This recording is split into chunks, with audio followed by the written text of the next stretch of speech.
할렐루야. 이렇게 은혜가 넘치는 순복음교회 초대해 주신 목사님, 또 여러 성도님께 감사드립니다. 찬양으로 뜨겁게 주님을 찬양하는 여러분의 모습을 보고 제가 참 많이 은혜 받았습니다. 사실 제가 어렸을 때부터 구로동에 있는 구로 순복음교회에서 쭉 자랐습니다. 그래서 늘 오살리로, 한월산으로, 삼각산으로 나무 붙잡고 뿌리가 이렇게 빠질 때까지 눈 오는 그 겨울철에도 기도하고 참 그랬습니다. 순복음교회 제 영적인 신앙의 뿌리고 고향입니다.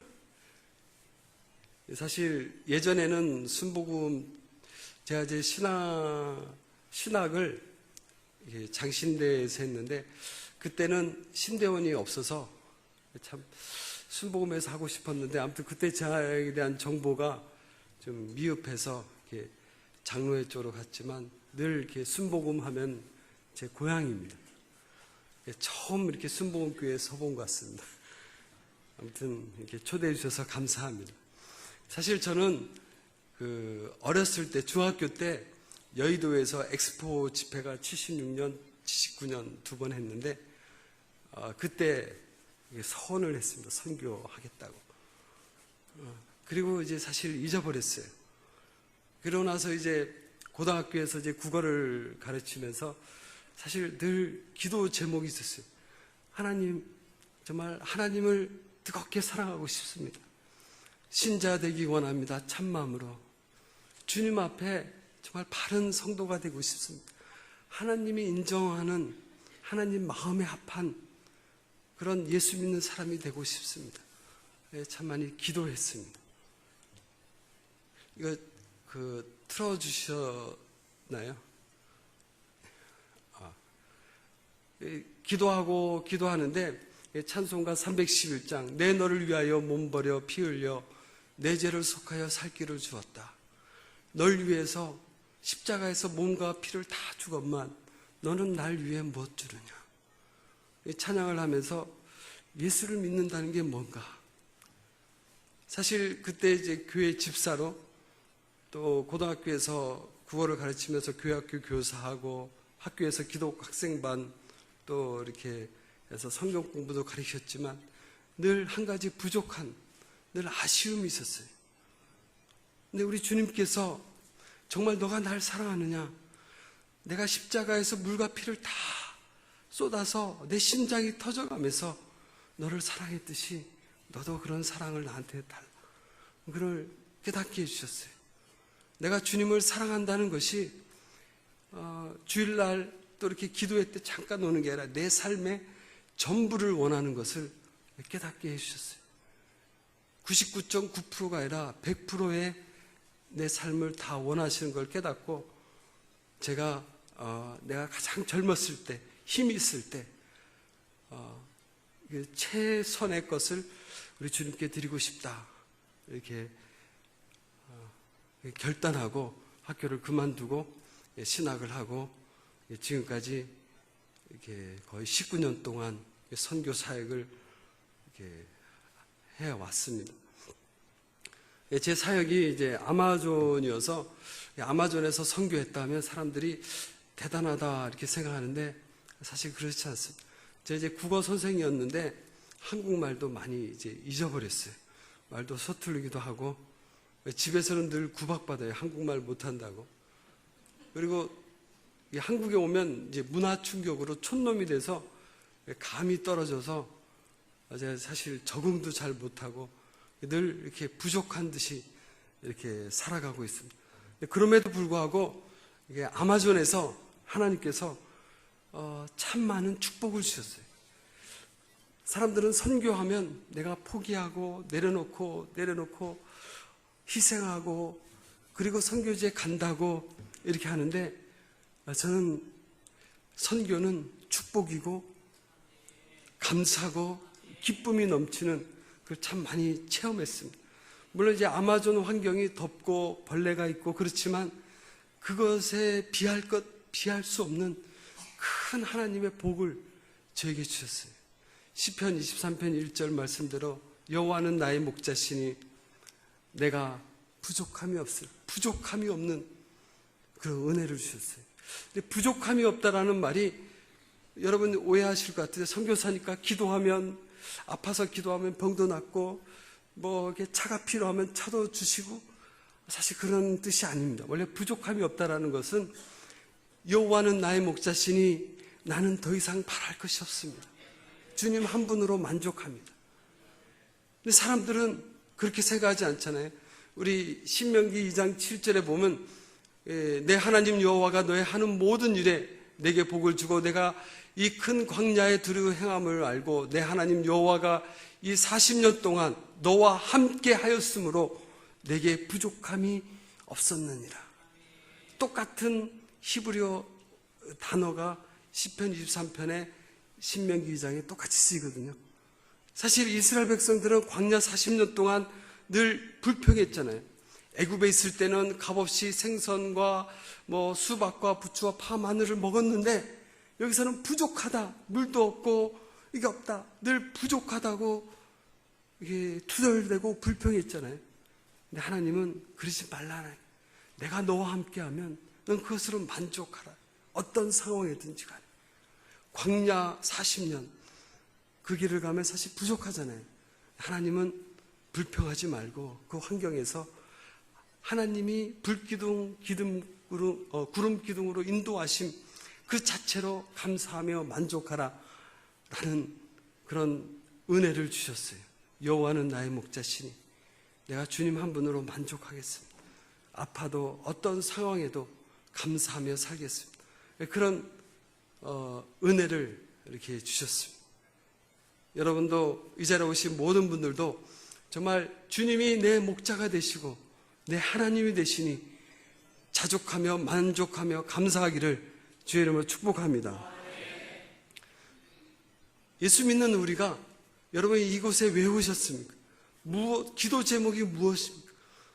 우리의 평생 소원, 여러분이 간구하는 최고의 기도 제목, 목표, 소원이 뭡니까? 저는 우리 찬송가에도 나와 있는데 예수도 알기 원하면 크고도 넓은 은혜와 대속해 주신 그 사랑을 간절히 원하네. 내 평생 소원, 내 평생 소원. 우리 주님의 사랑, 주님의 은혜를 좀 더 알기 원하는, 사실 이게 우리의 소원이고 우리의 꿈이고 우리의 전부 아닙니까? 우리가 살아가는 이유가 날마다 우리 하나님의 사랑의 깊이와 높이와 또 넓이를 많이 알아서 하나님을 아는 것이 참 우리가 가져야 할 그 최고의 소원이고 바람인 줄 믿습니다. 그래서 요한복음에 보면 영생, 우리가 정말 영생의 복을 사모하고 갈망하는데 영생이 뭡니까? 하고 묻자 영생은 곧 유일하신 참 하나님과 그가 보내신 자 예수 그리스도를 아는 것이다. 그리고 어떻게 하면 하나님의 일을 하는 그 예수 그리스도를 알고 바로 믿는 것이 하나님의 일이다. 정말 하나님의 일이 어떤 것인가? 하나님을 바로 아는 것이 무엇인가? 굉장히 중요하다고 호세아서에 보면 내 백성이 하나님을 아는 지식이 없으므로 망하였다. 그래서 호세아 6절에 보면 우리가 여호와를 힘써 알자. 여호와를 알아라. 알지 못하면 망한다. 라고 이렇게 얘기했듯이 하나님을 아는 지식. 이게 정말 우리의 소원이고 또 제 바람이었습니다. 그런 축복을 하나님께서 아마존에서 이렇게 깨닫게 해주셨어요. 이 아마존은 사진 잘 보이시죠? 예, 잘 보이십니까? 그럼 앞에 안 보이신 분, 예, 감사합니다. 이 아마존이 너무 아름다워요. 그러니까 지금 우리 한국에 살면은 그 다 사람들이 만든 건데 아마존은 천지창조, 정확하게 노아 홍수 이후에 사람의 손길이 하나도 안 묻는 그대로의 모습이에요. 아마존 깊은 정글로 들어가면 우리가 어떻게 하나님을 알 수 있습니까? 계시된 말씀을 통해서 또 자연을 통해서도 알 수 있잖아요. 그래서 사실 한국에 오면 너무 빨리 돌아가고 뭐 이렇게 컴퓨터도 다양하고 핸드폰도 막 이렇게 사실 저는 공중전화 시대에 1998년에 이제 파송받아 갔는데 올 때마다 바뀌는 거예요. 그래서 이것도 사야 되고 이것도 가져야 되고 막 그러다 보니까 하나님의 말씀에 대한 묵상하는 시간이 줄어드는 것 같아요. 근데 아마존은 아무것도 없어요, 사실. 지금도 원시 그대로 살아가고 있는데 인디언들도 정글 가면 그냥 하나님 창조의 그 모습 그대로 있으니까 아름답잖아요. 그래서 사실 제가 영성이 뛰어나서 그런 것이 아니라 아마존에서 이런 말을 많이 했어요. 아, 맞아. 이게 하나님의 뜻이었구나. 이게 하나님의 은혜였구나. 그래서 왜 아마존인가 했더니 아, 맞아. 아마존이 된 거야. 이 하나님의 뜻을 깨닫고자 하시는 분 있으면 아마존에 오시면 이렇게 아마존 이렇게 할 수 있습니다. 사실 제가 이렇게 이 자리에 선 이유도 우리 목사님을 한번 초청해서 아마존에 좀 오셨으면 아멘. 예. 그럼 이제 사실 초청을 많이 했는데 오시는 분이 거의 없어요. 벌레 때문에. 근데 벌레가 또 피부 속으로 들어가는 벌레가 많다고 그래서 사실 그것도 성경적이에요. 들어가는 것도. 왜냐하면 너가 내 안에 내가 너 안에 있는 것 같이. 그런데 깨닫는 거야. 아, 그렇구나. 근데 특별히 우리 목사님 오시면 제가 벌레를 다 죽여놓고 이렇게 기다리겠습니다. 아무튼 아마존에서 하나님께 참 많은 깨달음을 주셨어요. 오늘 목사님께서 편안하게 원하는 대로 많이 하라 그래서 제가 사실 밤새도록 얘기해도 끝이 없었지만 사실 이게 제가 깨달은 말씀들을 이렇게 사진을 통해서 이게 조금씩 나누도록 하겠습니다. 저는 한국에 있을 때 제 꿈이 도사가 되는 거였습니다. 도사. 그러니까 신앙생활을 하는데 왜 나는 조그만 일을 가지고 화도 내고 슬퍼하고 좌절하고 절망할까? 이런 감정을 좀 뛰어넘을 수 없을까? 내가 가진 믿음이 뭔가? 이런 생각을 참 많이 했어요. 그리고 인디언들이 정말 예수님을 바로 믿는 건가? 그래서 믿음에 대해서 참 많이 생각했는데 하나님께서 믿음에 대해서 이렇게 또 깨닫게 해주시는 거예요. 누가복음 17장을 번역하면서 10명의 문둥병자 아시죠?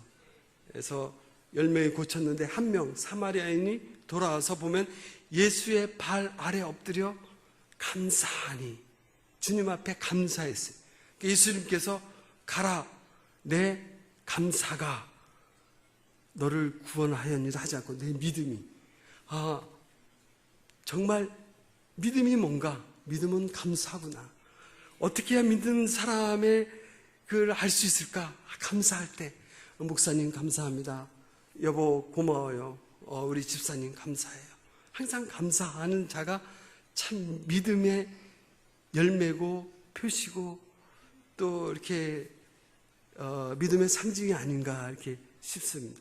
우리가 천국을 어떻게 들어갑니까? 믿음으로 들어갔지만 시편에 보면 감사함으로 그의 문에 들어가며 또 주님께서 또 감사하고 찬양하고 늘 감사하는 우리 성도님이 다 되기를 주의 이름으로 축복합니다. 아마존에 저희가 이제 사역을 정글에서 하니까 정글에는 이제 전기가 없으니까 저희처럼 완전 미전도 종족 사역하는 그 선교사를 위해서 아마존이 한국의 80배나 돼요. 흩어져 있으니까 아마존 한 가운데 미국 선교단체에서 학교를 세웠어요. 여기도 그 발전기를 돌리고 저녁에는 이제 끄고 하는데 제 아이들을 저기다 보냈어요. 저 제일 조그만 애가 저희 아이인데 그 초등학교 때 저희가 이제 정글에서 사역하니까 더우니까 밑에 보면 차 배터리가 있고 배터리 꽂아서 이렇게 충전시켰다가 쓰기도 하는데 지금 저 애가 다 컸습니다. 그리고 아마존 정글이니까 놀 게 없으니까 뭐 그냥 자연 그대로 수레를 가지고 이제 운동도 하고 뭐 하고 노냐 하면 이번 학기 악어를 잡아서 악어를 키운대요. 이렇게 새끼악어. 새끼악어는 귀엽잖아요. 그렇죠? 또 어떨 때는 뭐 원숭이를 사냥해서 제 아들인데, 그래서 뭐 갖고 놀다가 먹기도 하고, 뭐 뱀을 이렇게 잡아서 또 성경대로 뱀을 밟으며 이렇게, 그 뱀이 그 이제 앞에 자세히 보면 꾸찌라고 쥐를 먹는 장면인데, 큰 쥐나 이렇게 멧돼지를 먹으면 뱀이 이제 또아리를 트고 가만히 있어요, 구석에. 근데 이 아이들이 심심하니까, 뭐 요즘은 인터넷도 있고 다 있으게 하는데 그건 아무것도 없잖아요. 그러니까 그걸 또아리 트고 가만히 있는 뱀을 이제 저를 불러서 같이, 이게 보이죠, 볼록한 게. 뱀이 뭔가를 먹으면 가만히 있어요, 소화될 때까지. 저를 잡아오는 거예요, 이렇게. 한 서너 명. 저한테 잡으라 그래서 또 같이 갔는데, 근데 이제 제가 없으니까 이제 돌려요. 돌리다 보니까 안에 먹은 큰 쥐인데, 아직까지 발톱이 있으니까 배 살을 이렇게 막 하다가 탁 뜯어져 나오는 거예요. 아, 그럼 또 재밌다고 또 박수. 그렇게 노는 거예요, 아이들이. 왜냐하면 놀 게 없으니까 그냥 자연 그대로 그렇게 노는데, 우리 저기 청년들 학생 저는 되게 좋아하는데 막 옷으로 가리고, 여기 학부모도 있는데 제 아이들이 이제 저기서 공부하면서 늘 전교에서 1등을 해요. 그래서 반에서가 아니라 그 학년 전체에서. 그래서 야, 어쩐 일로 너 1등 하냐니까 자기밖에 없대요. 1학년부터 고3까지 뭐 한 20명, 30명밖에 안 돼요. 뭐 어떨 때는 1명, 어떨 때는 2명, 선생님들이 다 선교사고 이렇게 가족처럼 지내는 거예요. 자녀 교육에 혹시 스트레스 받는 아이 있으면 보내면 1등 아니면 2등을 해요. 아무튼 그렇게 이렇게 지내는 거예요. 이렇게 자연과 함께. 어떤 데 삐라냐 이렇게 낚시해서 잡아먹기도 하고. 근데 어느 날 이제 방학 되면 만나는데 제 아들이 그래. 이번에는 저런 거에 비할 것 없이 이제 부모를 보내고 이렇게 오는데 너무 재밌게 보냈다는 거예요. 이번에는. 뭐 하고 놀았냐 하니까. 이제 미국 애들이 뭐 고2, 고3 되면 등치가 아주 커요. 늘 이렇게 한 2시까지만 공부하고 체력을 이렇게 한 서너 시간 체력 단련을 많이 해요. 축구도 하고. 그러니까 그날따라 왕창 먹고 건강하니까, 그러니까 배가 아프니까 막 빙빙 돌리면서 볼일을 보다가 작품을 만든 거예요. 한 층, 두 층, 크게. 끝을 또 하면서 뾰족하게 딱, 혹시, 죄송하지만 똥탑을 만든 거죠. 황금색에. 본인도 신기한 거예요. 야, 내가 이거 만들더니, 신기하니까, 물로 이렇게 하지 않고, 이제 친구들을 막 부르는 거예요. 친구들이 코를 막고 간 거예요. 아들까지. 냄새는 나지만 너무 멋있는 거예요. 그때부터 이제 아이들이 작품을 만들기 시작해요. 어떤 애는 막 힘을 주는데 2층밖에 안 됐다고, 내 거는 왜 이러냐. 내 거는 물밖에 없다. 좌절하고. 또 어떤 애는 내 거는 4층이나 됐다. 좀 의식이 되고. 저 처음에 웃었는데, 빌립보서 3장 8절 말씀이 깨닫게. 사도 바울이 그리스도를 아는 지식이 가장 귀하고 고사하고 최고의 소원이고 최고의 가치인데, 그래서 이 땅의 모든 것을 배설물로 똥으로 여긴다고 했는데, 우리는 똥 가지고 자랑하고 똥 가지고 좋아하고 똥 가지고 슬퍼하는구나. 아마존에서 노는 아이나 우리나 똑같구나. 이 땅의 모든 것 아침 안개와 같고 들의 풀과 같이 사라질 건데, 그거 가지고 자랑하고 그거 가지고 슬퍼하고, 우리 주님만이, 우리 십자가만이 우리가 자랑하고 기뻐하는 우리 모두가 되기를 주님으로 축복합니다. 제 사역을 잠깐 소개하면, 아까 목사님도 잠깐 말씀드렸는데, 저는 성경 번역 선교를 합니다. 이 지구상에 한 7,000개 언어가 있는데, 이렇게 신구약을 다 갖고 있는 그 언어, 그런 민족, 그러니까 한국 민족, 일본, 이렇게 우리는 한 민족밖에 없지만 중국에도 한 30, 40여 소수 민족이 있고, 또 아마존, 브라질 하면 250여의 인디언들이 있어요. 그 인디언들마다 말이 다 틀리는 거예요. 그러니까 어떤 부족은 다 있는데 어떤 부족은 아직도 없는 거예요. 신구약 전체가 다 있는 그 7,000개의 언어로 분류한 민족 가운데 다 있는 부족은 10%밖에 안 돼요. 10%, 90%가 아직 신구약 전체가 없는 거예요. 근데 신약도 없는, 쪽복음도 없는 부족이 아직도 2,000여 부족이 있어요. 아직도. 아마존에는 한 30에서 40 부족이 아직도 성경이 없어요. 하나님의 말씀의 기갈로 죽어가는 거예요. 어서 와주세요 하고 부르고 있어요. 그래서 저는 사역이 이제 아마존 인디언들 이제 마을에 가면 손짓 발짓으로 언어를 배우는 거예요. 왜냐하면 말밖에 없으니까. 뭐죠? 따띠. 머리. 이게 따띠. 머리구나. 제가 손이구나. 이러면서 이제 몸짓 발짓으로 이렇게 언어를 배우고, 그리고 이렇게 사전을 만들면서 다시 이게 문법을 이렇게 정리하고, 그러고 나서 이제 알파벳을 한 다음에 이것이 여러분의 글입니다 하고 문명 태치를 해요.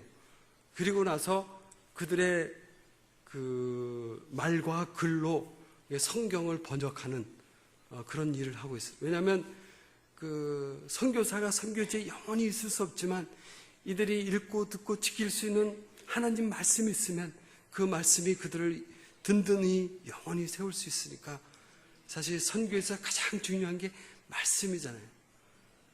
그 말씀, 기초가 되는 말씀, 영원한 생명이 되는 말씀, 그래서 전해주고자 이렇게 지금까지 쭉 이렇게 달려왔습니다. 우리 순복음교회에서 제가 브라질도 오시고 아마존도 오신다 그래서 아마존이 어딘지를 한번, 녹색 부분이 이렇게 아마존입니다. 상파울루에서 비행기로 한 7시간 정도를 가면 아마존에 있는 조그만 소도시가 나옵니다. 저희 부족은 삐라냐가 많아서 삐라냐 강가에 살고 있습니다. 오시면 제가 이제 경비행기를 대기해 놓고 준비하고 있습니다. 아니면 배를 타고 가면 한 3일에서 5일 걸려요. 좀 이렇게 멀기도 합니다. 인디언들의 집입니다. 한국에 오니까 뭐 전세, 뭐 집 사는 게 너무 비싼 거예요. 혹시 집 없으신 분 있으면 오시면 제가 무료로 이렇게 지어드리겠습니다. 거실 아주 간단합니다, 그냥. 그리고 이제 인디언들의 음식, 그냥 멧돼지 잡아서 이렇게 먹기도 합니다. 사실 저희 선교는 보통 선교사가 선교지에 가면 선교사로, 선생으로, 목사로 가서 하나님 말씀을 가르치고 또 전하고 해야 되는데 저희는 좀 다릅니다. 한 5년 이상을 그 말을 배워야 되잖아요. 손짓 발짓 하면서. 오히려 저희가 이제 학생으로, 어린아이로 가서 그들이 선생이 되고 오히려 그들이 저를 가르쳐줘요. 말을. 그리고 정글에 사는 법도 가르쳐주고. 그러니까 그렇게 하다 보니까 관계가 아주 돈독해지고 친구가 되는 거예요. 네, 친한 친구. 저를 한 3, 4년 동안 가르쳐준 인디언들이 있어서 그래서 제가 뭐 목사하고 선교도 잘 모르니까 제가 이제 그래도 목사인데 고맙잖아요. 그래서 야, 너 뭐 하고 싶니? 너 꿈이 뭐냐? 그래서 뭐 시내 나가서 뭐 좀 살고 싶다든가 학교 가서 좀 뭔가 좀 하고 싶다면 좀 도와주려고. 근데 이렇게 물어보면 애나 어른이나 남자나 여자나 동일하게 하는 말이 있어요. 멧돼지야. 멧돼지 잡아서 실컷 먹는 게 이들의 꿈. 다 멧돼지. 처음에 멧돼지가 뭐 꿈인가 했더니 하나님께서 깨달음을 주시는 거예요. 우리도 똑같다 같아요. 젊은 애들 모으면 좋은 대학 가서 좋은 직장 잡아서 돈 벌어서 좋은 집 잘 먹고 잘 살라는 현대판 멧돼지나 인디언들이랑 똑같이 합니다.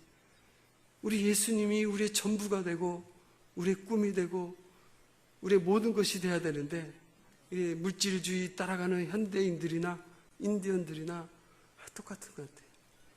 우리 주님이 우리의 꿈이 되고 소원이 되고 전부가 되기를 주님을 축복합니다.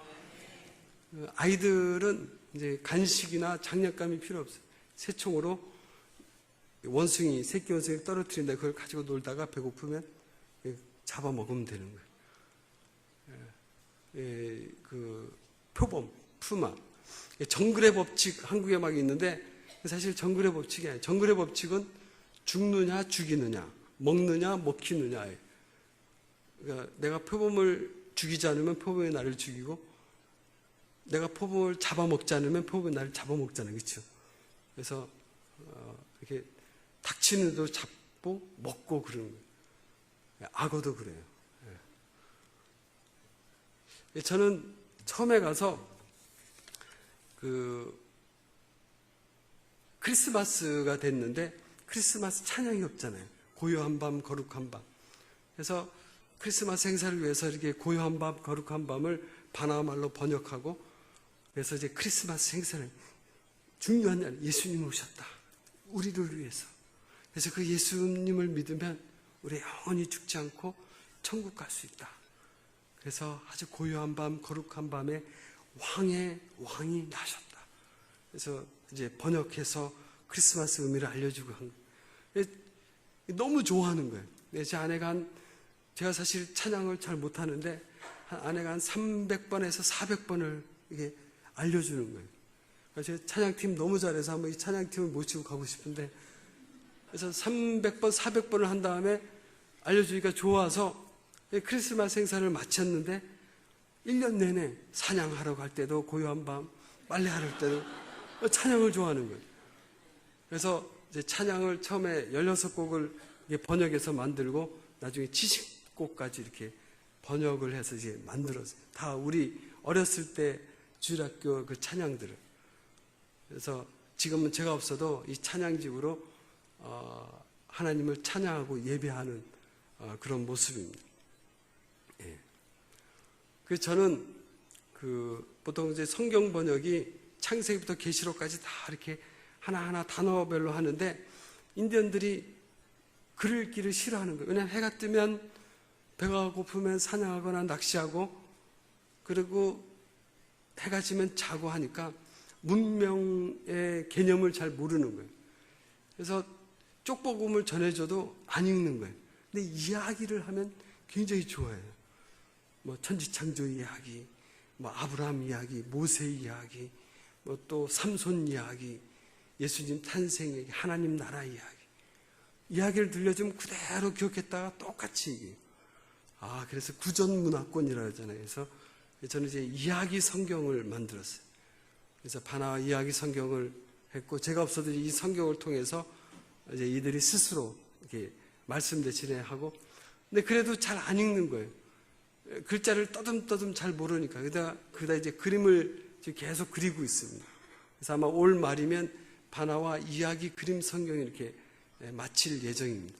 이렇게 바나와 아마존의 그 배경에 맞게 이렇게 그리고 있습니다. 그리고 이제 비디오 성경도 만들기도 하고요. 사실 저는 성경 번역하면서 참 많은 하나님께서 은혜를 주셨는데, 일반 명사들, 뭐 머리, 뭐 코, 뭐 이런 것들, 물, 이거 가리키면서 배울 수 있는데, 추상명사가 참 배우기가 힘들어요. 용서, 굉장히 중요한 말인데, 사실 용서라는 말도 우리말에는 없어요. 원래 한자어에서 왔어요. 그래서 중요하잖아요. 하나님이 우리 죄를, 우리 잘못을 용서하신다.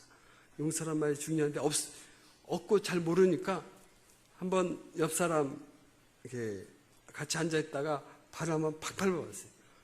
야, 이럴 때 내가 너한테 뭐라고 해야 되냐? 넌 또 나한테 어떻게 해주냐? 그렇게 얘기하면 너가 잘못한 것을 잊어줄게. 내가 잘못한 것을 잊어달라. 잊는다라는 말씀. 이거를 써도 될까? 보면 또 성경과 또 비교해 봐야 되잖아요. 예레미야나 이사야 보면 우리 하나님께서 늘 우리의 죄악을 기억하지 않고, 또 동에서 서가 먼 것처럼 다 이렇게 잊어주시는 거잖아요. 이게 성경적이구나. 그래서 또 이렇게 쓰는 거예요. 근데 정말 참 많은 깨달음을 주셨어요.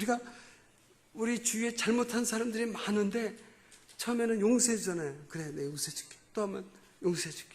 세 번째는 지나면 가중처벌 주잖아요. 우린 다 기억하는 점이죠. 한 번, 두 번, 세 번. 그 다음에는 가중처벌 주잖아요. 진정한 용서는 한 번 죄를 지었는지, 70번 죄를 졌는지 490번 죄를 졌는지 잊으니까 처음이니까 그렇죠. 이렇게 바나와의 이 사람들의 그 개념을 통해서 제가 참 많은 깨달음을 이렇게 하는 거예요. 번역을 하면서 참 많은 은혜를 주셨어요. 사실 3년 전에는 이제 정글에 있다가 나오니까 제 어머니가 많이 아프시다고 연락을 받았어요. 선교사가 제일 힘든 것 중에 하나가 부모가 편찮을 때, 지금은 이제 두 분 다 돌아가셨지만, 그래서 내가 고르반 하나님께 드림이 되고 이렇게 부모를 공경하지 않는 바리새인 같은 그런 느낌이 있어요. 참 힘들어서 일도 못했어요. 기도도 못하고. 참 어떻게 해야 되나 막 슬프니까, 아프시니까. 그럴 때 하나님께서 또 말씀을 이렇게 번역하면서 깨닫게 해주신 거예요. 겟세마네 동산에서 예수님이 기도하셨잖아요. 땀방울이 핏방울이 되도록. 근데 제자들은 자고 있었잖아요. 왜 잤느냐 하고 물어보면, 한국에 있을 때도 그렇고, 육신이, 마음은 원이로되 육신이 약해서 피곤해서. 말을 쓰지만 정확한 답은 아닌 거예요. 근데 그거를 말씀을 통해서 깨닫게 해주신 거예요. 누가복음 22장에 보니까 기도 후에 일어나 제자들에게 가서 왜 잤다고요? 슬픔을 인해서. 그리고 마태복음에도 저희 눈이 피곤해서. 사람들은, 제자들이 몰라서 예수님이 체포될 때까지 기도하지 않고 육신이 피곤해서 자다가 그냥 갑자기 도망갔다 하는데, 슬퍼서 눈이 피곤해서 알았다는 거예요. 근데 예수님께서는 제자들의 그 아픔, 정말 자기 스승 희망이고 그 이스라엘 민족의 유일한 그 구원이고 정말 바람이었던, 소망이었던 것이 다 무너졌잖아요. 예수님께서 이제 통치하면 우편에 좌편에 앉아야 되는 그런 영광까지 해야 되는데 그게 다 물거품이 되니까, 또 스승이 돌아가신다니까 슬펐을 거예요. 근데 울고 있었잖아요. 눈이 무거워서 슬퍼서 자는 거예요. 그러면 주님께서 위로해 줘야 되는데 기도하라라는 거예요. 그걸 깨닫고, 내가 슬퍼도 주님께서 기도에 쉬는 죄를 범하는 것을 원치 않구나. 내 감정대로 사는 것이 아니라 하나님께서 내게 주신 사명, 주님을 찬양하고 예배하고 기도하는 이 일은 내 감정에 따라서 하는 것이 아니라 아무리 슬퍼도 기도해야 되겠구나. 깨닫게 해주셨어요. 그래서 기도하면서 그 어려움을 이렇게 극복한 그런 은혜를 받았어요. 이 자리에 나오신 분도 아무리 슬퍼도 금요철야 기도하는 이 시간을 기억하시고 늘 기도로 승리하기를 주의 이름으로 축복합니다. 이제 아마존인데, 비가 오면 아마존의 계절은 6개월 항상 더워요. 40도 이상 되는데 6개월간 비가 많이 오고 6개월 동안 비가 안 와요. 우기 건기. 근데 한 3년 전에 비가 너무 와가지고 한번 강이 넘친 적이 있어요. 홍수가 나서. 그래서 넘치다 보니까 이제 아주 짐승 배설물까지 다 이렇게 들어온 거죠. 이게 제 아마존의 샤워장인데, 우리 목사님 오시면 같이 제가 쓸 수 있도록 이렇게. 근데 6개월 동안 비가 안 올 때는 아마존이 평지예요. 정글 자체가. 짐승이 짐승뿐만 아니라 여러분 오시면 화장실이 곳곳에 다 있는 거예요. 어디서나 볼 일 다 보면 됩니다. 근데 그것이 이제 비가 오면 이제 다 강으로 흘러 들어오잖아요. 그 먹기도 하고 배탈도 나고. 저는 한 10몇 년 동안 이상이 없는데 한 3년 전에 강물로 하다가 그 짐승 배설물이 섞인 물로 샤워하다가 귀에 들어가서 귀 염증, 중이염 아주 심하게 됐어요. 그래서 어떻게 할지 몰라서 응급처치로 양파가 좋대서 양파를 꽂고 뭐 이렇게 막 다니고 있어요. 그래도 안 나와서 시내 나가서 일반 병원에 가니까 항생제를 주는 거예요. 한 달을 먹어도 안 나서 할 수 없이 더 좋은 시내로 가서 이비인후과 가니까 또 다른 항생제를 주고 6개월을 먹어도 안 낫는 거예요. 그래서 고막을 뚫고 막 염증을 다 뺐어요. 그래도 안 나서 할 수 없이 2년 전에 이제 아버님 돌아가실 때 와서 이제 치료를 다 했어요. 근데 아직까지 좀 남아있어요. 제가 그 왼쪽 귀가 좀 잘 안 들려요. 귀염증. 그럼에도 불구하고 주님 주신 사명을 이제 감당해야 되는데, 근데 왜 귀염증이 안 날까? 했더니 깨닫게 해주시는 거예요. 귀염증. 하나님이 저를 너무 귀여워해 주시는 거예요. 귀염증이 귀염증으로 바뀌지 않았나. 항상 이렇게 감사하며, 어떤 병도 주시고도 감사하고, 그러니까 이쪽도 안 들리고, 그리고 그래도 주님 주신 사명이니까 이게 달려왔고, 작년에는 이 아마존에 이제 지붕이 비가 많이 오면 이 지붕이 이제 하도 오래되니까 그 양철로 한 거니까, 아니 어떨 때는 함석으로 하기도 하고, 오래되니까 20, 30년 된 거니까 비가 와서 이제 자꾸 새는 거예요. 그래서 뭐 다른 사람이 없으니까 제가 올라가서 이제 수리하다가 떨어져요. 3m. 그래서 이가 4개가 깨지고 목뼈가 좀 금이 가서 고생했는데, 그래도 뭐 주님 주신 사명이니까 그냥 하는데, 하도 안 나와서 비행기를 타고 상파울루까지 왔어요. 그러니까 그때 좀 치료도 받고 하는데 그 녹내장이 왔다는 거예요. 제가 알러지가 심하고 이게 정글에서 잘 때 늘 박쥐똥이 많이 떨어졌어요. 15년 이상 눈을 비비고 하다가 또 기염증에 항생제, 호르몬제를 먹다 보니까 아마 안압이 높아졌나 해서 제가 80%의 시신경을 잃고, 그 다음에 이제 방치했다가는 이제 실명할 수 있다, 이렇게 얘기를 하는 거예요. 참 마음이 어려워지기 시작하는 거예요. 눈까지 이렇게 안 보인다 하니까. 뭐 다른 거 아플 때는 그래도 가야 되는데, 내가 눈이 안 보이면 내가 선교한다고 하는데 오히려 선교에 방해가 되지 않을까. 하나님 나라에 내가 좀 짐이 되지 않나. 나 이제 더 이상 쓸모없는 존재가 아닌가. 이런 생각이 많이 들었어요. 그러면서 제가 한번 시작을 할 때 한번 다시 생각해 봤어요. 왜 이런 고난이 나한테 닥칠까? 어떻게 해야 되는가? 그러면서 그 성경 말씀을 통해서 우리 시편 120편에 보면, 여호와는 너를 지키는 이시라. 내 오른편에서 내 그늘이 되고, 낮에 해가 너를 상치 아니하고 밤의 달도 너를 해치지 않고 너를 지켜 모든 환난에 면하게 하시는데, 왜 난 이런 환난을 하나님께서 당하게 하실까? 이 말씀과 내 상황이 안 맞는 거예요. 어떻게 해석해야 되나? 다시 한번 제가 기도하게 됐습니다. 시편 91편에도 어떠한 재앙도 내게 닥치지 못하며 어떠한 전염병도 내 장막에 가까이 못하리라.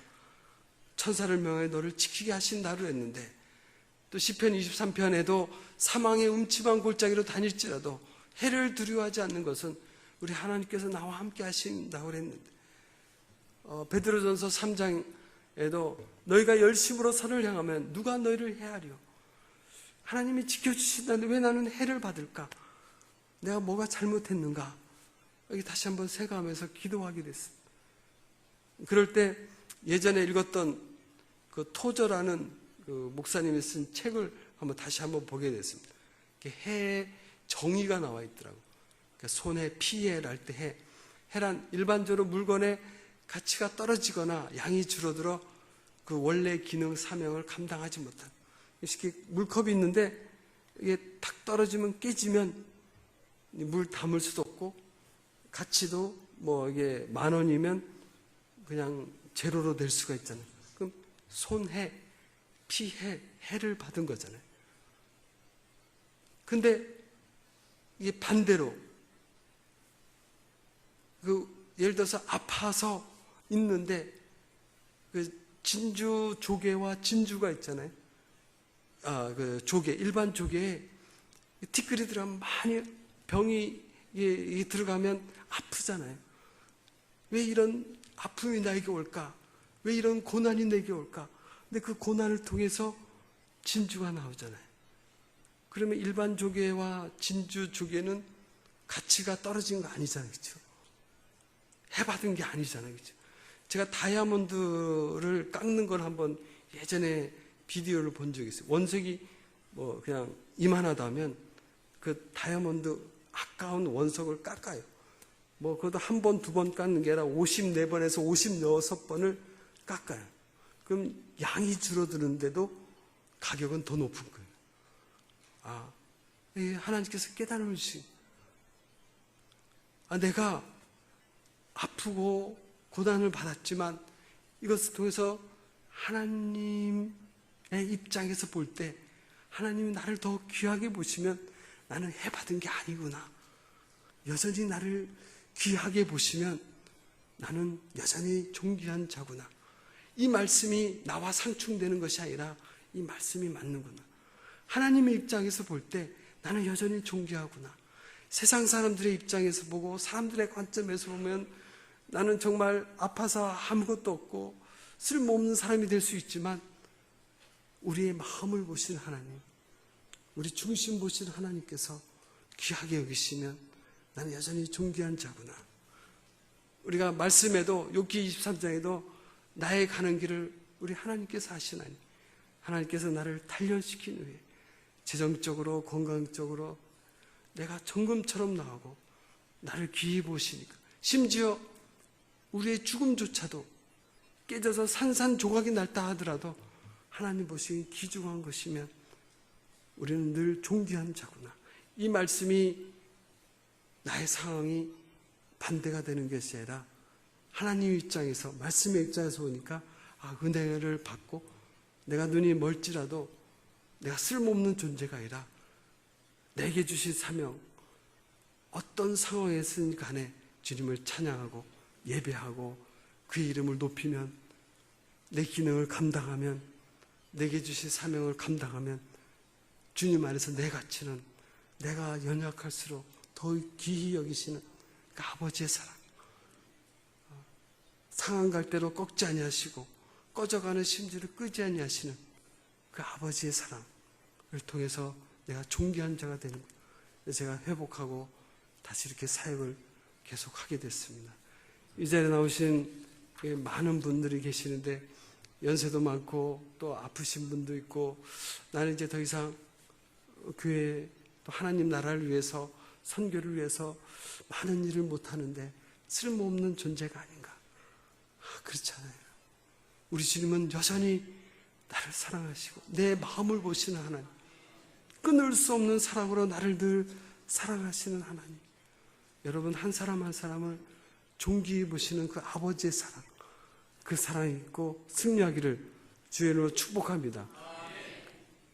그래서 그 말씀을 이제 마무리하면서, 사실 제가 그 아토피 알러지 피부예요. 벌레만 물리면 막 퉁퉁 붓고 제가 더위를 너무 싫어해요.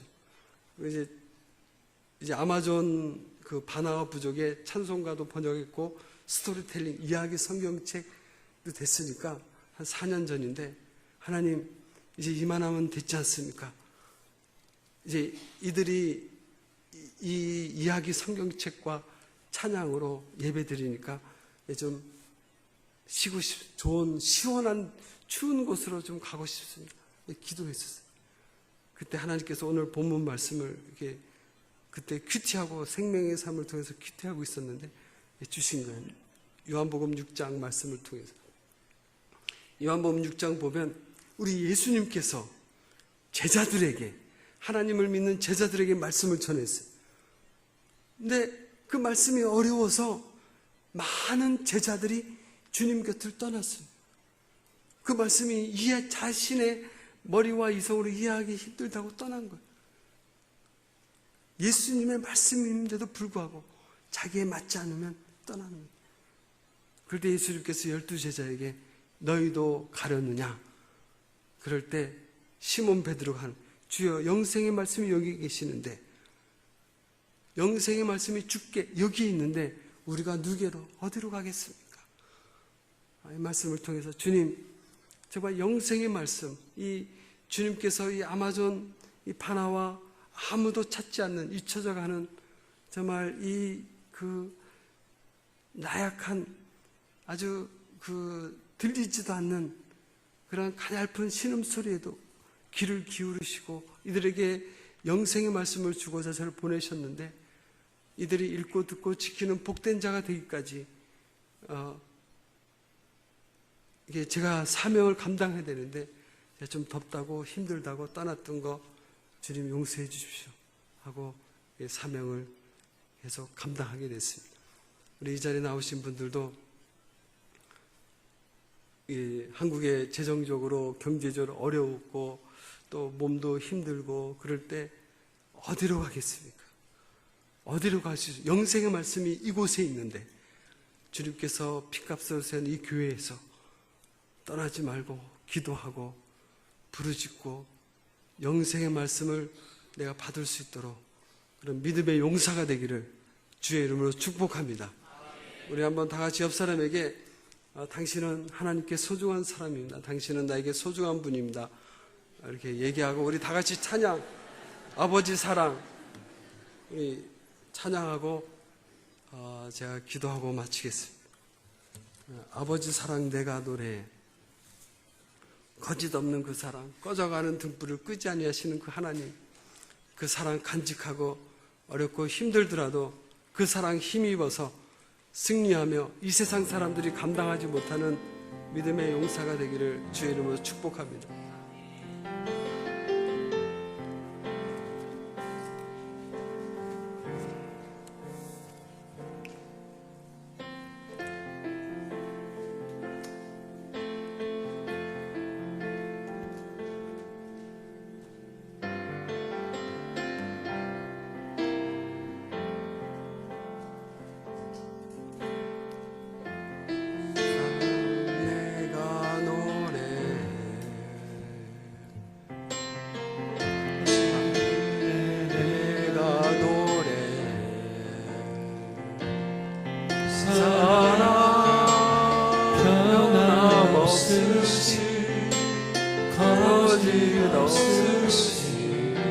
성실하신 그 사랑 사랑갈 때 걷지 않으시니 거저가는 등불 끄지 않네 그 사랑 변함없으시 거짓없으시 성실하신 그 사랑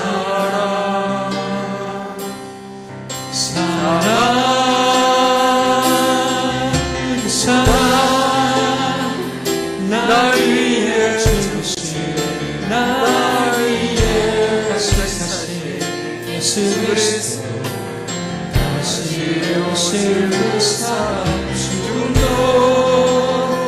생명도 천사도 하늘의 어떤 곳에도 끊을 수 없는 영원한 그 사랑 예수. 하나님 아버지 참 감사합니다.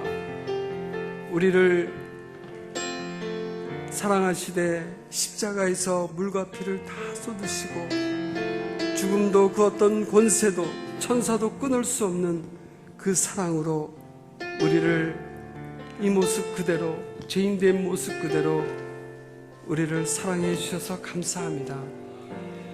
주님, 우리가 어떤 상황에도 힘들고 어렵고 정말 연약하고 나약하고 재정적으로 가난해도 어떤 상황에서든지 간에 그럼에도 불구하고 주님을 찬양하며 기도하며 하나님을 경배하는 예배자로서 하나님 우리 마음이 확정되고 확정되며 늘 주님을 노래할 수 있도록 주님 도와주시옵소서.